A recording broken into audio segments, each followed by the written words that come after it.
کپڑے کی فلپائن کا کلاسیکی دور۔ کلاسیکل فلپائنی لباس قیمت اور اہلیہ فیشن کے مطابق مختلف تھا اور اس طرح معاشرتی موقف کی نشاندہی کی گئی تھی۔ بنیادی لباس بہاگ اور ٹیوب اسکرٹ تھے جسے مارانہ او ملونگ کہتے ہیں، یا اس کے بجائے ہلکے کمبل لپیٹے جاتے ہیں، لیکن زیادہ مشہور لباس لہین اور لہین عوامی نمائش کے لیے اور خاص طور پر باضابطہ مواقع پر شامل کیے گئے تھے۔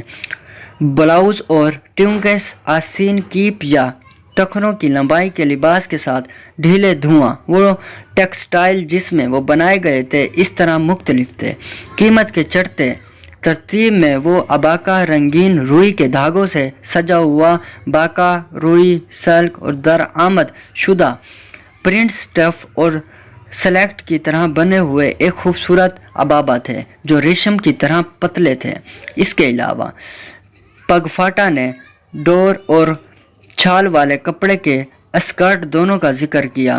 غیر ترتیب یافتہ کپڑے تاہم ان کا کوئی خاص نام نہیں تھا۔ پاؤنڈنگ جو ایک عورت کا لبادہ ہے، اس کا مطلب کوئی قدرتی ڈھانچہ ہوتا ہے، جیسے کیلے کے تنے میں یا نچوڑ میں اضافہ ہوتا ہے۔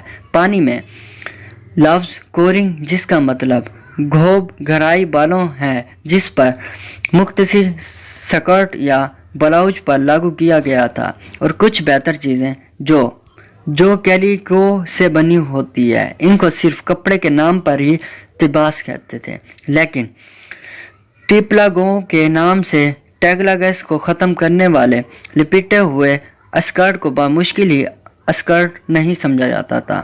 ویزیان نے اسے صرف ہیبل یا ہلون بھی کہتے ہیں۔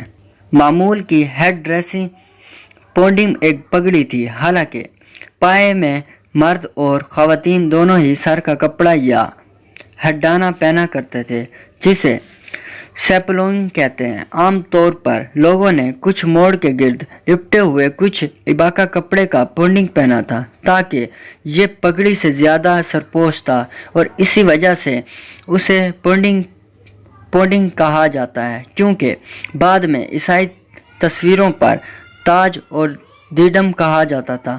ایک سرخ پونڈنگ کو مالونگ کہا جاتا ہے اور یہ بہادروں کا اشارہ تھا جس نے ایک دشمن کو ہلاک کیا تھا۔ انتہائی معزز قسم کا پونڈنگ جو انتہائی بہادر تک محدود تھا، ان کی جی ڈوڑوں کی طرح پنی یوسن نے بنا ہوا تھا جو ان کی سفیدی کے لیے منتخب کردہ ریشموں کا ایک گوچ پتلا اباکا تھا جس میں کڑھائی کی طرح عمدہ نمونوں میں ایک گہرا سرخ رنگ تھا اور ایک ریشمی چمک کو جلا دیا۔ اس طرح کے پندوئنگ کو بہادری پر اضافی کارنامے کے ساتھ لمبا کیا گیا تھا، لہذا اصلی ہیرو متاثر لاپرواہی کے ساتھ ایک سرے کو ڈھکیل دیتے تھے۔ خواتین عام طور پر ایک کیریچ پہنتی ہیں، اگر اسے پورے سر پر کنچوڑا جاتا ہے تو اسے ٹوپائپ کہتے ہیں، لیکن ان کے لباس سواپ یا ترنگک نامی ایک چوڑی دہڑی والی ٹوپی بھی تھی جو ساگو کھجور کے پتوں سے بنی ہوئی تھی۔